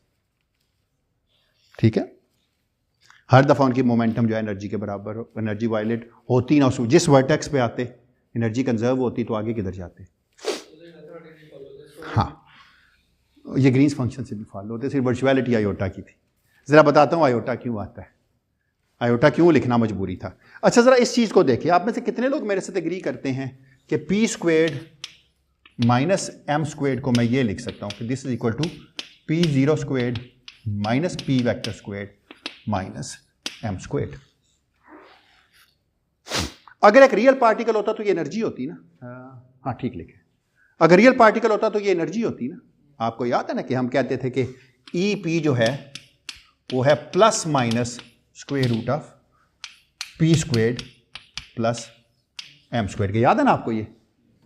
किसी भी p स्पेस में या किसी भी p इंडेक्स p कन्वेंशन में, यानी अगर मैं e square is equal to p square c square plus m square c4, लेकिन यहां p0 इसके बराबर नहीं है, तो मैं इसको ये नहीं लिख सकता। आप में से कितने लोग मेरे साथ एग्री करते हैं कि ये p0 squared minus EP square लिखा हुआ है? ठीक है ना, ये EP स्क्वायर ही लिखा हुआ है ना। इसको देखें क्या लिख सकते हैं आप, p0 माइनस EP और p0 प्लस EP। बड़े मसले बन गए अब। मैं बताता हूं आपको क्यों मसले बन गए हैं आपके पास। आप इस प्रोपेगेटर को देखें जरा। अच्छा, अब एक कंटूर इंटीग्रल मैं करने का आपको एक आसान सा तरीका बताऊंगा, जिसके लिए आपको माजी की लंबी चौड़ी चीजें याद नहीं रखनी पड़ेंगी कि कंटूर को क्लोज कहां से करना चाहिए, है ना। हमेशा आप भूल जाते हैं हम कैसे क्लोज करना है। एक आसान सा तरीका है, देखिएगा जरा। अच्छा, इसको मैं लिख सकता हूं, पहले मैं लिखता हूं d4p over 2π4 into iota over p0 minus EP। अच्छा, इसके ना आप देखिएगा मुख्तलिफ टेक्स्ट बुक्स में ना इसके ऊपर एक वेक्टर डाला होता है। इसलिए वेक्टर डालते हैं ताकि ये पता चल जाए कि ये p vector square plus m square के बराबर, अदरवाइज कोई ज़रूरत नहीं थी। इसको मैं लिख सकता हूं p0 माइनस EP और p0 प्लस EP। हाँ अपनी ज़िंदगी मुश्किल की ऊपर वेक्टर डाल के, ना भी डालते तो खैर थी। अंदर क्या बन गई दूसरी चीज़, e to the power minus iota p dot x minus x prime. Agree करते हैं मेरी इस बात से आप? ठीक लिखा है, कुछ गलत तो नहीं लिखा? अच्छा चलो, अब चीज़ों को थोड़ा सा साफ करते हैं। आप ये बात याद रखिएगा, d4p में दो चीज़ें हैं। d4p को मैं लिख सकता हूं ऐसे कि एक तो इसमें d3p ओवर 2π क्यूब है। देखें, आपने पढ़ा था कि dv किसके बराबर होता है? वॉल्यूम की इंटीग्रेशन जो थी आपने कहा था ये x के बराबर है, ये y के बराबर है और ये z के, इनके प्रोडक्ट के बराबर है। और इसी प्रोडक्ट को जब आप किसी और कोऑर्डिनेट सिस्टम में लेके गए थे तो एग्जैक्टली तो जैकोबियन ऑफ द ट्रांसफॉर्मेशन था, लेकिन जो भी जैकोबियन था उसके डायमेंशंस डिपेंड करता था लेंथ स्क्वायर्ड वगैरह के थे। एग्जैक्टली, ताकि वॉल्यूम के डायमेंशंस बने। बाकी सारी की सारी तो एंगुलर डिपेंडेंस है ना। अब अगर इसी एक्स वाई जेड में अंदर कोई चीज़ पड़ी हुई है, उसको थोड़ा सा टेढ़ा करके तो आप सिलेंडर भी बना सकते थे, सफ़ेयर भी बना सकते थे। तो जो ज्योमेट्री के फैक्टर थे वो थीटा वगैरह में आते थे, बाकी तो सारी लेंथ सी थी ना, r स्क्वायर डी आर था। तो इसका मतलब यह है कि अगर आपके पास 4 वॉल्यूम होता तो आप क्या करते, ये तो आपके पास डी वी था 3 डायमेंशन में। अगर आपके पास 4 डायमेंशन में होता वॉल्यूम, d4 में मैं लिख लेता हूं, ये चले, इसको मैं L लिख लेता हूं 4 डायमेंशनल, तो क्या हो जाता dx dy dz और कोई चौथी कोई लेंथ भी आ जाती, dl हो जाती। 5 होता तो वो, इसलिए हम जान ही छुड़वाते हैं लिख के। इसका मतलब है यहां पर भी आपको कोई मसला नहीं होना चाहिए। अगर वॉल्यूम में 4 मोमेंटम पे इंटीग्रेशन है तो मोमेंटम की 4 इंटीग्रेशन में 1 एनर्जी है और 3 जो है वो स्पेस है। हाँ, ये स्पेस का इलादा कर लिया। और लेकिन जो ही हमने ये काम किया तो हम फंस गए, और यहां क्यूब आएगा। यही कहना चाह रहे थे सर, थैंक यू। यहां पर क्या आ गया, iota over p0 minus EP और p0 प्लस EP। ये याद रखिएगा, इंटीग्रेशन माइनस इन्फिनिट से लेकर इन्फिनिट तक कुछ भी है, यहाँ टाइम हो या स्पेस हो, माइनस इन्फिनिट से इन्फिनिट तक जाती है इंटीग्रेशन। अच्छा, इसको मैं ये लिख सकता हूं e to the power minus iota p0 x0 minus x0 prime और e to the power iota p vector dot x vector minus x vector prime लिख सकते हैं ना। पर एक बड़ा मसला हुआ है, अगर इसकी इंटीग्रेशन माइनस इन्फिनिट से इन्फिनिट तक मैं करता तो बड़ा प्रॉब्लम था। कहीं ना कहीं माइनस इन्फिनिटी से इन्फिनिटी तक चलते हुए मैं EP से भी टकराता और कहीं ना कहीं माइनस EP से भी टकराता। इसका मतलब है इस पूरे के पूरे काम के अंदर अगर मैं इसको प्लॉट करता तो मैं अगर रियल एक्सिस पे P0 को प्लॉट करता, ये कोई रियल एक्सिस होता P0 का, तो मेरे पास 2 जगह पे मैं जाके जरूर मेरा एनकाउंटर होता, एक माइनस EP वेक्टर के ऊपर और एक प्लस EP वेक्टर के ऊपर। अगर कहीं दरमियान में कोई 0 पड़ा हुआ है तो ये ओरिजिन है। क्यों? P0 प्लस EP हो जाए तो ये होगा, P0 माइनस EP हो जाए तो ये होगा। इसका मतलब है मेरे पास इसमें 2 सिंगुलैरिटीज मौजूद हैं। एक में जब मैं माइनस इन्फिनिटी से इन्फिनिटी की तरफ आता हूं तो पहली सिंगुलैरिटी मेरा एनकाउंटर होता है किससे? जब मैं P0 को माइनस EP से पकड़ता हूं। मेरे पास कंटूर इंटीग्रेशन मुझे यह बताती है कि आप इसके गिर्द ना ऐसे करके 2 जंप से बना लें, डिपेंड करेगा जंप में से किधर से गुजरना है आपको, आपकी मर्जी है।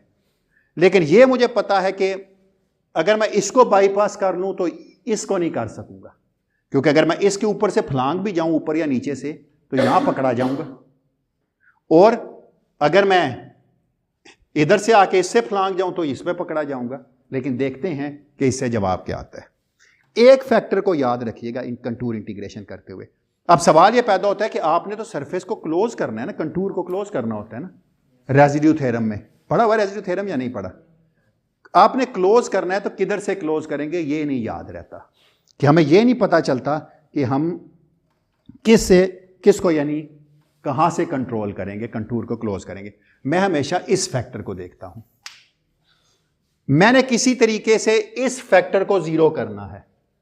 इस फैक्टर को अगर मैं जीरो कर दूं तो अगर कहीं पे इन्फिनिटी आ भी रही है तो जवाब जीरो हो जाएगा ना। मुझे इस तरह कंटूर को क्लोज करना है कि ये चीज जो है ना e⁻⁻i p0 dot p0 into x0 minus x0 prime जो है ना ये जीरो को अप्रोच करे।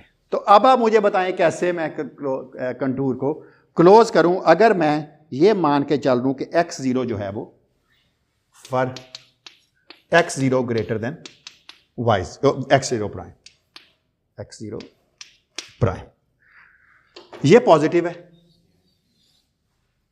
इसको क्या हो कि ये एक्सपोनेंशियली डिकेइंग बन जाए, अब पता चलता है ना, अब पता चलेगा।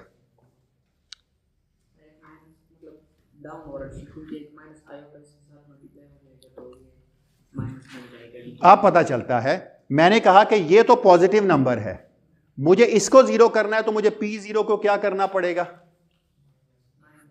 अगर देखें P0 की जगह माइनस आयोटा समथिंग हो जाता, माइनस आयोटा टाइम्स क्या लिखूं मैं, वो फिर इमेजिनरी बाद में करूंगा ना। अगर मैं इसकी जगह P0 की जगह मैं माइनस आयोटा P0 कर देता, ये माइनस और ये माइनस प्लस हो जाते, क्योंकि P0 इन्फिनिट है। और क्या हो जाता, ये माइनस और ये minus plus iota squared minus. अब अगर P0 इन्फिनिटी होता तो जवाब जीरो होता। इसका मतलब है मैंने क्या किया, मैंने एक ऐसा एक्सिस सबसे पहले डिफाइन किया जिसमें P0 इमेजिनरी है। तो मैं कहां से क्लोज करूंगा इसको, अब इस कंटूर को नीचे से। क्यों? अगर मैं इस कंटूर में आ गया माइनस EP से तो मैं कंटूर को नीचे से क्लोज करूंगा ताकि मेरे पास इमेजिनरी जो है वो नेगेटिव रहे। मैं रिपीट करता हूं, अगर मैं P0 को ये माइनस EP वाला देखूं, यानी मैं कहूं P0 is equal to EP, positive number है, तो एक ही सूरत है मेरे पास कि मैं कंटूर को नीचे से क्लोज करूं ताकि इमेजिनरी जो है, इमेजिनरी ऑफ P0 जो है वो नेगेटिव हो जाए। एक को इंक्लूड करना है, एक को करना है।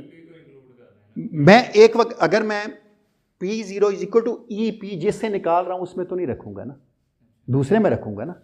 अगर मैं इससे एनकाउंटर हो रहा है माइनस EP वाले से, तो मैं क्या करूंगा, इससे जंप इन करके इधर से आऊंगा और कंटूर को नीचे से क्लोज कर लूंगा। अब खैर है, तो इसका मतलब है जहां जहां पे इसमें P0 है उसकी जगह मैं EP पुट कर दूं, और कंटूर को मैं कैसे क्लोज करके आ रहा हूं, इस डायरेक्शन में। और ये कौन सी डायरेक्शन है, क्लॉकवाइज। जब भी क्लॉकवाइज होता है तो एक माइनस आयोटा आता है रेजिड्यू थ्योरम से, तो मैं ये पोल पकड़ लूंगा रेजिड्यू थ्योरम में और इसको एक्सक्लूड कर लूंगा। अच्छा, अगर आप ये मान के चलें कि अगर ये x0 प्राइम x0 से बड़ा होता तो मुझे फिर कंटूर को ऊपर से क्लोज करना पड़ता। क्यों? ऊपर से करता तो ये प्लस आयोटा P होता, एक माइनस साइन यहां से आता तो ये प्लस हो जाता। नहीं, ये तो मैंने जस्ट आपको सर्कल करके दिखाया कि दोनों कंटूर्स हैं, ये तो मैंने सर्कल करके दिखाया। एक से गुजरेंगे दूसरे को पकड़ेंगे, ठीक है। एक में आप इस तरफ से आ जाएंगे, एक में आप उस तरफ से आ जाएंगे, कोई बात नहीं, ठीक है। आसान तरीन तरीका है समझने का। मैं हमेशा कंटूर इंटीग्रेशन जब भी करता हूं इस तरीके से याद रखता हूं। मैं पहले इसको खत्म कर लूं फिर आपको दूसरे का भी बता देता हूं। हाँ, P is equal to EP पर रेजिड्यू निकालना है, बिल्कुल। तो इसका मतलब P0 EP निकालना है, तो इससे निकालूंगा और इसमें डालूंगा ना, इसलिए मैं कह रहा हूं कि दूसरा तो पकड़ ही लूंगा मैं फिर। तो देखें आप क्या जवाब आ गया। तो इसका मतलब है P0 पे मैं इंटीग्रेट करूंगा तो क्या आंसर आ जाएगा। So this is equal to, पहले केस में for x zero greater than x zero prime with delta f of x minus x prime किसके बराबर आ गया, d3p ओवर 2 पाई क्यूब। अच्छा 1/2 पाई तो ये है पड़ा हुआ, 1/2 पाई तो ये पड़ा हुआ है ना।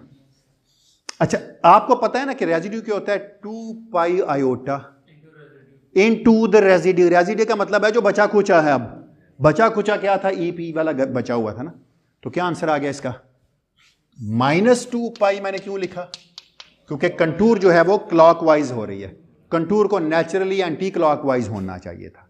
अगर एंटी क्लॉकवाइज होता ये 2 + 2 आयोटा हो जाता, 2 पाई आयोटा ओवर। इसमें क्या करेंगे, ये तो आप नहीं पुट करेंगे, आपने जो पकड़ा वो EP वाला था ना, तो इसकी जगह क्या आ जाएगा,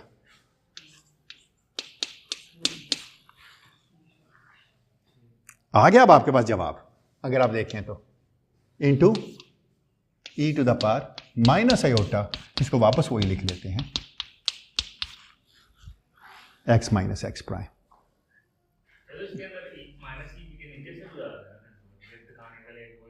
नहीं मैंने जस्ट चलो ये छोटे छोटे सर्कल बनाता हूं, छोटे असल में ये जो ऊपर नीचे गुजारने वाले, ये अमूमन हम जो कन्वेंशन हम ना मुख्तलिफ कन्वेंशन यूज़ करते हैं। ऊपर नीचे से गुजारने वाली रिटार्डेड पोटेंशियल्स के लिए यूज़ करते हैं, दोनों नीचे से गुजारने वाली जो है वो एडवांस्ड के लिए यूज़ करते हैं। अब देखिएगा बनेंगे इस तरह, ये हमने नेचुरली, इसलिए मैं ये नहीं यूज़ करता, मैं एक छोटा सा सर्कल लगाता हूँ दोनों के गिर्द कि दोनों कंटूर्स हैं यहाँ पर, एक से बचेंगे तो दूसरे में ज़रूर अटकेंगे। ठीक है, तो क्या जवाब आ गया अब यहाँ पर, इससे 2 पाई से 2 पाई कट गया। यार बड़ा कमाल हो गया, वही चीज़ बन गई है जो पहले थी। हाँ बिल्कुल exactly. So this is minus iota d3p over 2 pi cube, नहीं सॉरी एक आयोटा मैं भूल गया हूँ, ये वाला। हाँ तो ये भी मसला हल हो गया, over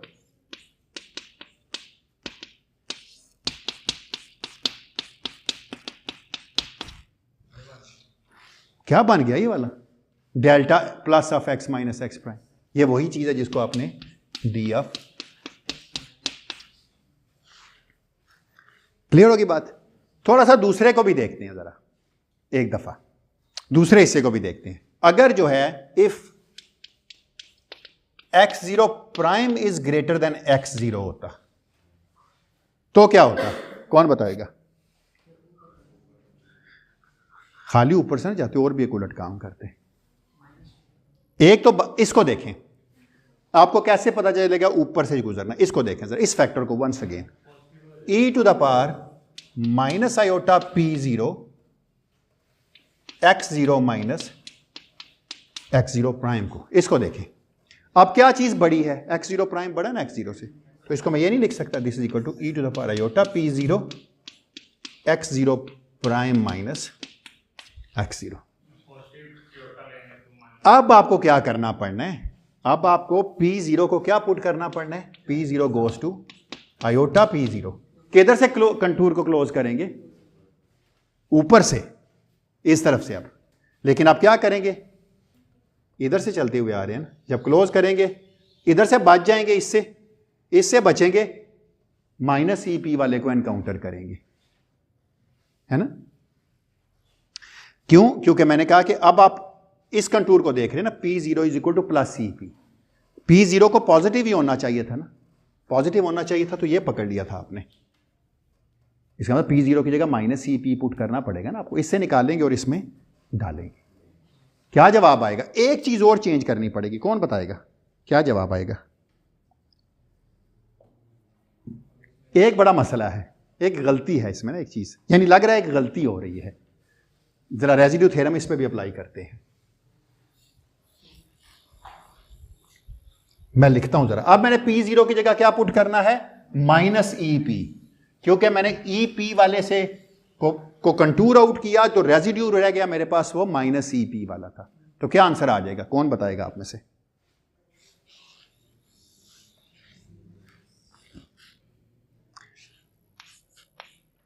for x0 prime greater than x0, delta f of x minus x prime is equal to, जरा देखें क्या है, T3p ओवर 2 पाई क्यूब, अच्छा जी 2 पाई आयोटा, क्यों?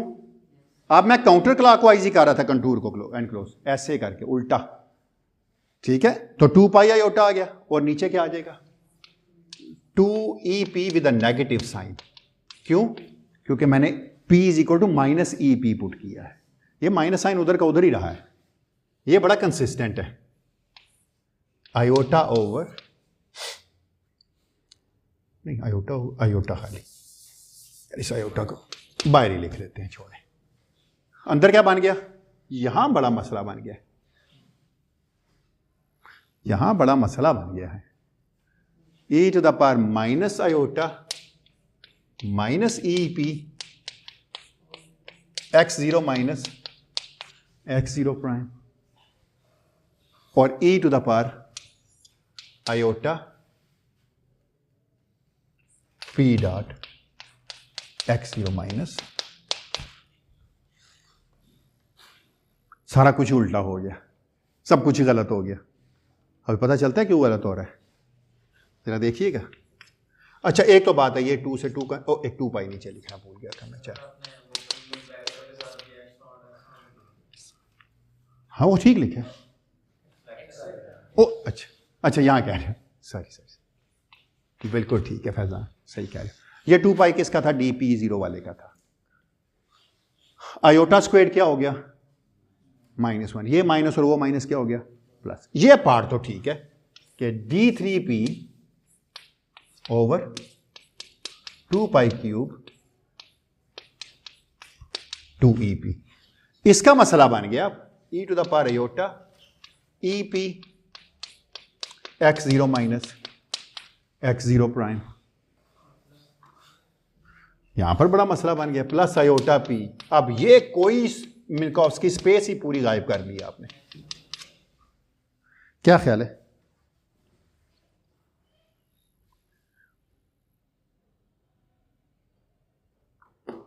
सारा कुछ नहीं गायब कर लिया आपने, एक फ्रीडम हमें मिली है, हाँ वो भी उसको यूज करते हैं। अच्छा आप में से कितने लोग मेरे साथ एग्री करते हैं कि इसको मैं ऐसे लिख सकता हूं, D3P over 2 pi cube 2EP vector, ये K0 ही लिखा हुआ, अब ये P0 ही है, e to the power minus iota EP vector, ये नीचे सिर्फ वैसे वेक्टर लिखते हैं हम, into x0 prime minus x0, उल्टा कर दिया ना मैंने क्योंकि x0 प्राइम बड़ा है ना x0 से, इस इधर भी यही करूंगा, plus iota into minus P vector dot x vector prime minus x vector. क्या किया मैंने, लेकिन मसला अभी उधर का उधर ही है, यहां भी माइनस है यहां भी माइनस है, एक साइन उलट होना चाहिए। अब एक सवाल है मेरा यहां पर आपसे, अगर मैं P वेक्टर को माइनस P वेक्टर को P वेक्टर से रिप्लेस कर दूं तो कर सकता हूं मैं या नहीं कर सकता?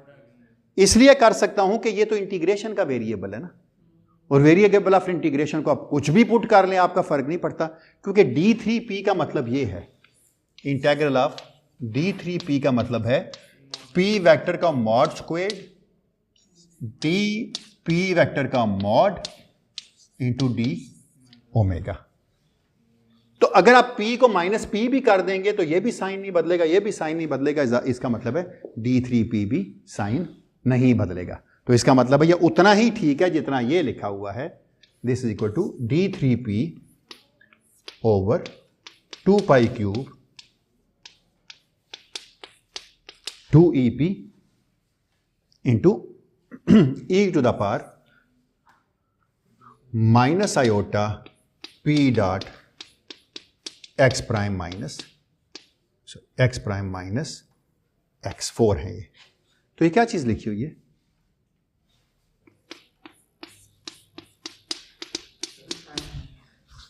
एक डेल्टा प्लस है, एक डेल्टा माइनस है, दोनों सही लिखे हुए हैं, बिल्कुल कोई हर्ज ही नहीं है लिखने में। एक अगर प्लस के साथ था तो दूसरा माइनस के साथ। समझ आ गई या नहीं? हाँ, ये वाला क्या मतलब, इसका क्या क्या कह रहे हैं?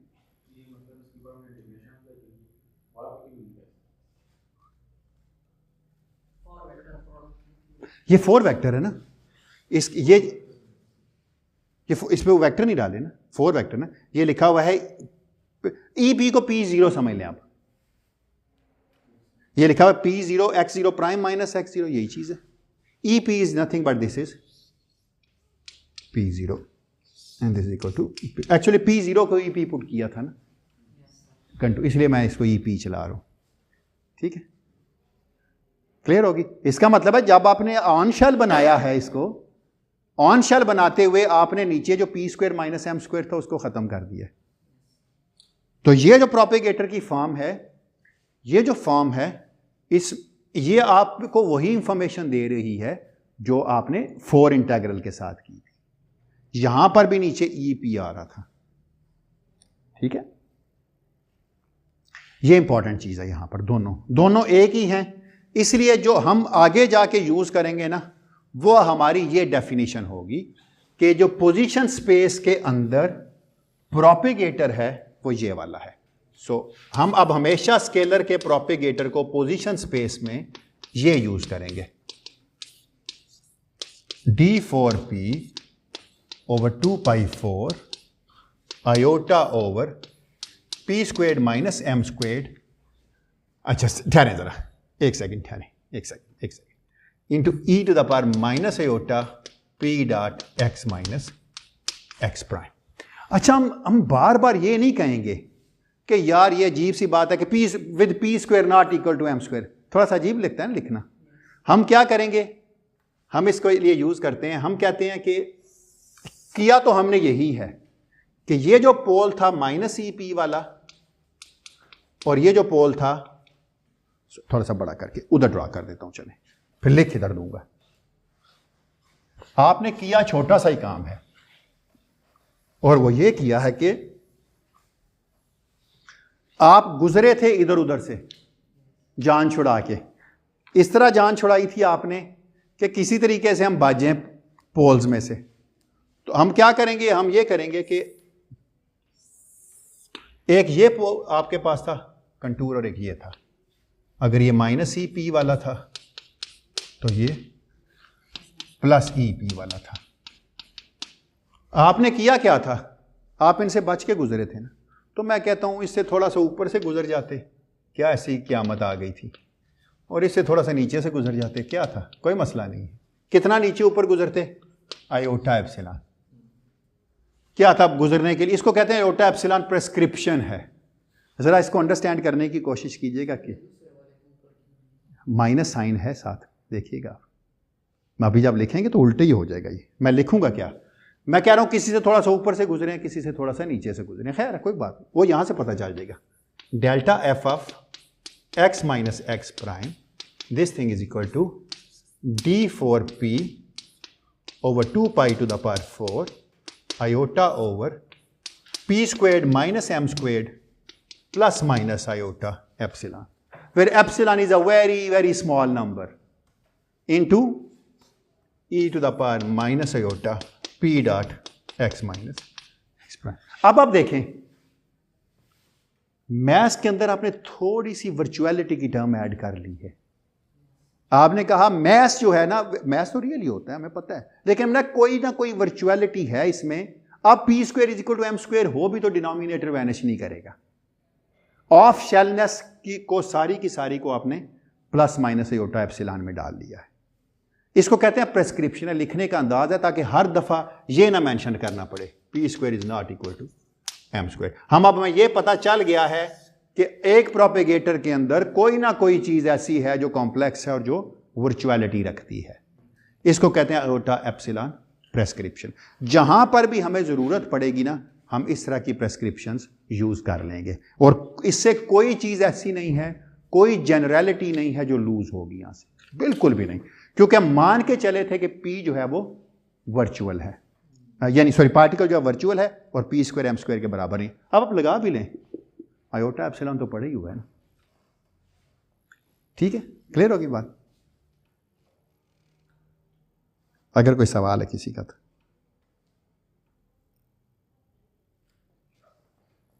क्यों भाई? इतने लोगों में क्या प्रोफेसर पढ़ाएंगे?